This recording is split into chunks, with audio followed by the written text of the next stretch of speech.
Jóvenes estudiantes, muy buenos días y bienvenidos al curso de Historia Universal, quien les saluda el docente Ronaldo Cotera. Muy bien, el tema del día de hoy es Roma. En este caso vamos a hablar de la primera etapa de Roma, cómo se va a consolidar Roma y quiénes van a integrar y cómo estaba organizado durante la etapa monárquica. Para ello es preciso mencionar algunos datos que son esenciales, como por ejemplo que Roma fue fundada en el Lacio, es decir, en el territorio lacio a orillas del río Tíber, y estuvo próximo al mar el 21 de abril del año 753 a.C. Según la leyenda de los romanos, básicamente ellos descienden del héroe troyano Eneas, quien va a tener un hijo. Su hijo va a ser Ascanio, quien va a fundar el reino de Alba. Uno de sus descendientes fue justamente Númitor, a quien su hermano Amulio le va a arrebatar el trono.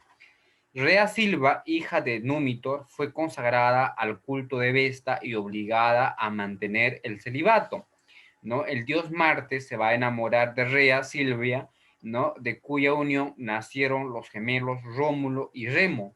Estos fueron arrojados al río Tíber por orden del usurpador Amulio, pero la cuna ancló al pie del Palatino, ¿no? Allí fueron pues amamantados básicamente por una loba, posteriormente recogidos por el pastor Faustulo.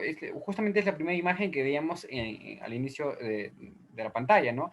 Es justamente ahí vemos a Rómulo y a Remo, ¿no? Que básicamente hacen esa representación. Entonces, de alguna u otra forma, estos dos personajes hacen, o esa es la leyenda que cuentan acerca de cómo se va a fundar Roma.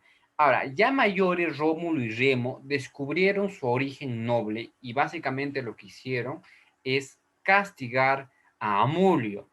Como consecuencia de ello, tuvieron que restituir en el trono de Alba a su abuelo Númitor.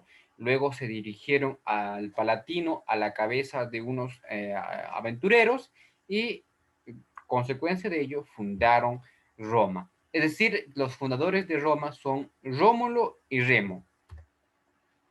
Posteriormente, Rómulo, una especie de arrebato, ¿no? Básicamente va a matar a Remo simplemente por haber asaltado el surco sagrado que rodeaba la ciudad, ¿no? Entonces, siendo Rómulo el único, o quedando Rómulo el único, ¿no? Y finalmente Rómulo invitó a los sabinos y a sus mujeres un opíparo banquete, ¿no? Al cabo del cual, aprovechándose de la embriaguez de los invitados, los romanos raptaron a las mujeres y de esa manera pudieron formar las primeras familias romanas que poblaron la naciente ciudad de Roma. Ahora, para hablar de Roma debemos hablar de las dinastías. Existieron muchas dinastías dentro de los cuales vamos a ver a 7 principalmente. El que están viendo en imágenes es Rómulo. Ya vamos a iniciar hablando de Rómulo. Como ya les había señalado anteriormente, Rómulo fue el primer monarca quien va a fundar Roma justamente con su hermano Remo. Además, él en su gobierno monárquico va a implantar un sistema de gobierno monárquico. Ahora, para poblar su reino va a fusionar, por ejemplo, las tribus latinas y sabinas. Después de un reinado breve, desapareció misteriosamente, aunque la leyenda cuenta que su padre Marte se lo llevó al cielo.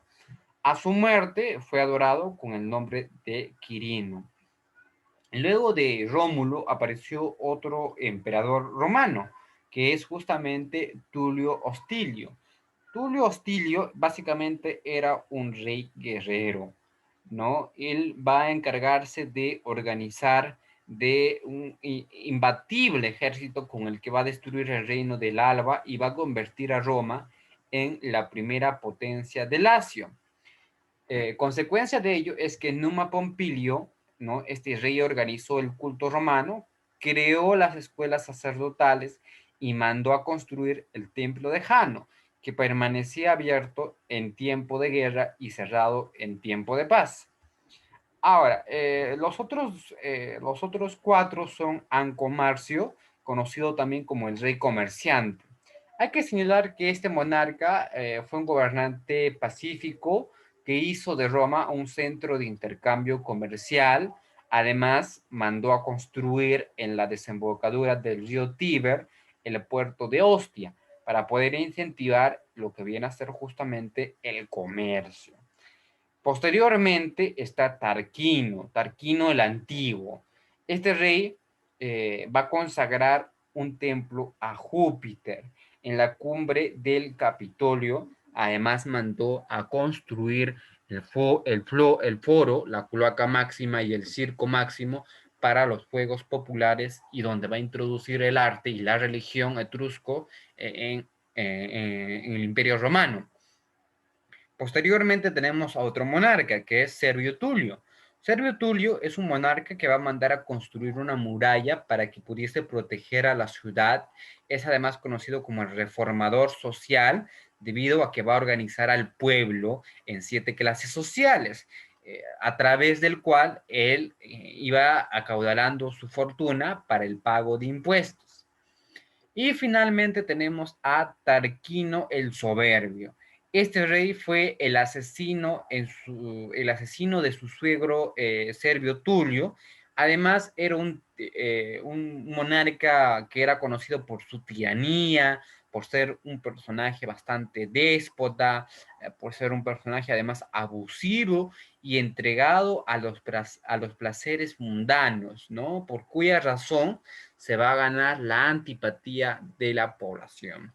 Hay que señalar que Talquino el Soberbio, además, en uno de sus actos tan descarados, se atrevió a violar a Lucrecia, que era esposa de un destacado ciudadano, acto que dio lugar a que en una asamblea popular le quitaran el mando.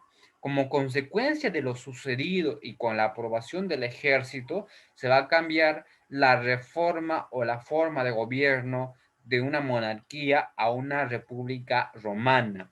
Entonces vamos a pasar de un gobierno monárquico a uno republicano. Pero esto, ojo, es como una anticipación para que vean cómo es que terminan las dinastías. Ahora, lo que hay que ver es la organización política del Estado romano o de la monarquía romana. En este caso, vamos a observar presencialmente tres. La monarquía romana estuvo configurada de la siguiente forma en su organización política. Tenemos al rey, a la Asamblea Popular y también tenemos al Senado. Básicamente, el rey era pues el quien constituía la autoridad máxima con el poder absoluto, ¿no? Además, era al mismo tiempo sacerdote supremo, juez, ¿no? El sacerdote supremo juez y el jefe militar, además que el rey era elegido por la Asamblea Popular a propuesta del Senado. Es decir, el Senado proponía, la Asamblea Popular elegía y de esa forma se lograba obtener al rey. Eso es lo que es el rey. Luego tenemos a la Asamblea Popular. La Asamblea Popular estaba integrada básicamente por los ciudadanos libres y con edad militar. Es decir, dicha asamblea era convocada por el rey al pie del Capitolio, donde aprobaban o rechazaban las leyes por aclamación unánime. Es muy parecido a un congreso, ¿no? Es por eso que se llaman las asambleas, ¿no? Hoy en día se puede denominar como asamblea constituyente, pero en esa época, en la época romana, se llamaba asamblea popular. Y finalmente también está el Senado. El Senado básicamente estaba conformado por 300 ancianos, que eran padres de familia, que les conocían como pater family, ¿no? Su función era aconsejar al rey y presentar los candidatos para la sucesión en el trono real. El cargo de senador era vitalicio, es decir, era desde el momento que eran convocados, como eran ancianos, básicamente hasta el momento de su muerte. Eso es la conformación de la organización política. Seguidamente vamos a ver la familia, que es la base del Estado romano. Debemos, del mismo modo, tener en cuenta cuál es el rol en la sociedad romana, en la etapa monárquica, que cumplía el padre, la madre y los hijos. Debemos tener en cuenta, jóvenes estudiantes, que la familia es, pues, de ahí surge ese pensamiento como la base del Estado, ¿no? Por ejemplo, el padre. ¿Quién era el padre? El padre era la máxima autoridad del hogar. Era el jefe, juez y sacerdote familiar. ¿No? Por ejemplo, él decía que tenés derecho a la vida o a la muerte, tenía derecho, por así decirlo, a la vida o a la muerte de su esposa y de sus hijos también, pudiéndolos vender en ciertas ocasiones como esclavos. Luego tenemos el rol de la madre. La madre, unida por matrimonio al esposo, básicamente se dedicaba exclusivamente a los quehaceres del hogar. Las mujeres romanas contaban con más libertad que las mujeres griegas, pues acompañaban a sus esposos a las grandes ceremonias y a los actos públicos. Posteriormente y finalmente también está lo que viene a ser los hijos. Los hijos básicamente no tenían libertad aunque fuesen casados. A esta dependencia se les llamó patria potestad. Es lo que conocemos hoy en día, ¿no? Por ejemplo, las personas de entre 0 a 18 años, los que están en ese rango están en la patria potestad de sus padres, es decir, dependen de los padres. Ahora, los matrimonios podían adoptar un hijo cuando no tenían descendencia, es decir, existía justamente justamente lo que viene a ser podían adoptar a otros hijos cuando en el caso pues estos no pudiesen tener hijos como para tener un descendiente. Posteriormente están las clases sociales. Hay que señalar que dentro de las clases sociales están cuatro, esencialmente son cuatro. Están, por ejemplo, los patricios, están los clientes, están los plebeyos y están los esclavos. Debemos señalar que los patricios eran los que formaban la clase aristocrática y constituían el verdadero pueblo. Con plenos derechos ciudadanos, se creían descendientes de los fundadores de Roma. Es decir, los patricios eran, pues, por así decirlo, eran lo mejor dentro de las clases sociales. Debajo de los patricios estaban los clientes. Los clientes básicamente eran hombres libres, pero de condición pobre, ¿no? Se encontraban bajo el amparo del pater familia o del patrono, quien les daba vivienda y tierras para el cultivo. Debajo de los clientes está el plebeyo.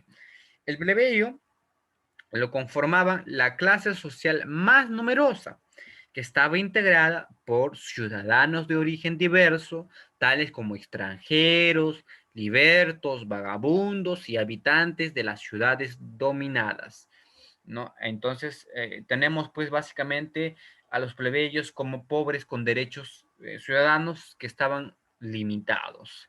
Y finalmente están los esclavos. Esta clase estaba constituida por los prisioneros de guerra y los hombres comprados en los mercados. Eran considerados como animales o cosas sin derechos ni siquiera a la vida. Trabajaban en obras de construcción, en la agricultura y en el servicio doméstico. Finalmente tenemos lo que es la organización económica de la monarquía romana, ¿no? El ager publicus, que va a estar dividido en cuatro aspectos: la agricultura, la ganadería, el comercio y el ager publicus. ¿Qué es cada una? Lo vamos a ver a continuación. Básicamente, en la agricultura, el ciudadano romano era rico propietario rural. La tierra constituía la base de su economía. Cultivaban, por ejemplo, algunos productos como el trigo, la vid, las higueras y los olivos, mientras que la ganadería en las llanuras y en las montañas desarrollaban pues abundantes pastos naturales, lo que les hizo posible el desarrollo de una ganadería de vacunos, ovinos, porcinos y caprinos. En el comercio, básicamente era la actividad dirigida por los ricos, quienes comercializaban con los pueblos vecinos cereales, metales, esclavos, cerámicas, armas y joyas. Y finalmente está el ager públicos, ¿no? Eran básicamente las tierras que se arrebataban a los enemigos vencidos y estas tierras eran distribuidas preferentemente entre los patricios, quienes así acrecentaron sus propiedades, dando lugar a la formación de los latifundios e inmensas extensiones de tierra en manos de una familia. Muy bien, jóvenes estudiantes, hasta aquí entonces la clase del día de hoy. Espero que les haya gustado. Nos volveremos a reencontrar en la siguiente semana.